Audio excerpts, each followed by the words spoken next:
Hello friends, നമ്മളിന്ന് വളരെ എളുപ്പത്തിലുള്ള ഒരു ബീഫ് കറി എങ്ങനെ ഉണ്ടാക്കുന്നതെന്നാണ് നോക്കുന്നത്.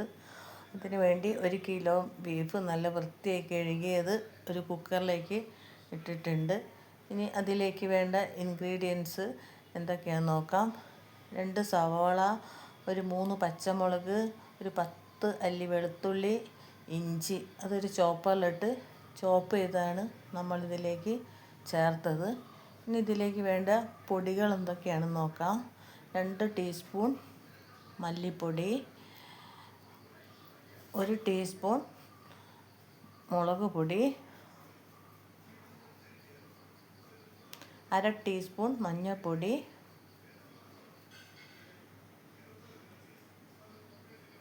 1/2 ടീസ്പൂൺ പെരിഞ്ജീരകപ്പൊടി, 1/2 ടീസ്പൂൺ കുരുമുളക് പൊടി,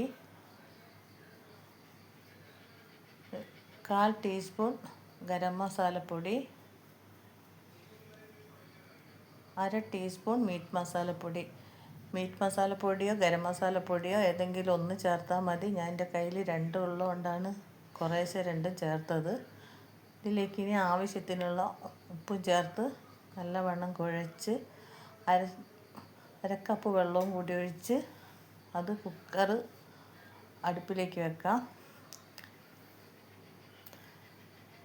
കുക്കറിൽ ഹൈ ഫ്ലെയിമിൽ 2 വിസിലും ലോ ഫ്ലെയിമിൽ 2 വിസിലും വരുമ്പോഴേക്കും ബീഫ് വെന്തിട്ടുണ്ടാവും.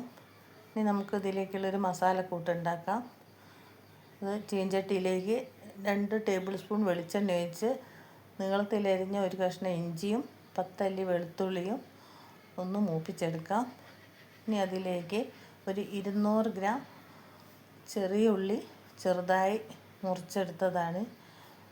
ഇത് നല്ലോണം മിക്സ് ചെയ്തതിന് ശേഷം അതിലേക്ക് 1/2 സ്പൂണ് ഉപ്പും കൂടി ചേർത്ത് നല്ലോണം മിക്സ് ചെയ്ത് ഇതൊരു ഗോൾഡൻ ബ്രൗൺ ആവുന്നത് വരെ നമുക്ക് വഴറ്റിയെടുക്കാം. ഇത് ഗോൾഡൻ ബ്രൗൺ ആവുന്ന സമയത്ത് ഇതിലേക്ക് നമുക്ക് കുറച്ച് തേങ്ങാക്കൊത്ത് ചേർക്കാം.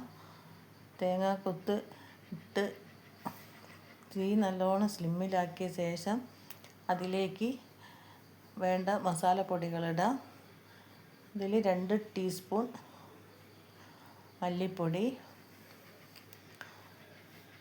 1/2 ടീസ്പൂൺ മുളക് പൊടി, ഒരു 1/4 ടീസ്പൂൺ ഗരം മസാലപ്പൊടി ചേർത്ത് നല്ലോണം മിക്സ് ചെയ്ത് തീ ഓഫാക്കാം.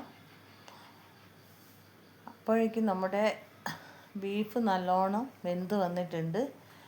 ഇനി നമ്മൾ ഉണ്ടാക്കി വെച്ച കൂട്ട് ഇതിലേക്കിട്ട് നല്ലോണം മിക്സ് ചെയ്ത് ഇത് കുക്കറിൻ്റെ മൂടിയിട്ട് അടച്ച് 5 മിനിറ്റും കൂടി വേവിച്ചെടുക്കാം. ഇനി ഇതിലേക്ക് കുറച്ച് അധികം കറിവേപ്പില ചേർത്ത് ഇളക്കിയതിന് ശേഷം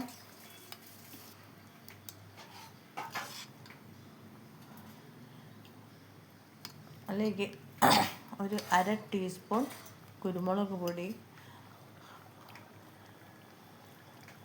കുറച്ച് വെളിച്ചെണ്ണയും കൂടി ഒഴിച്ച് ഒന്ന് മിക്സ് ചെയ്തെടുക്കാം.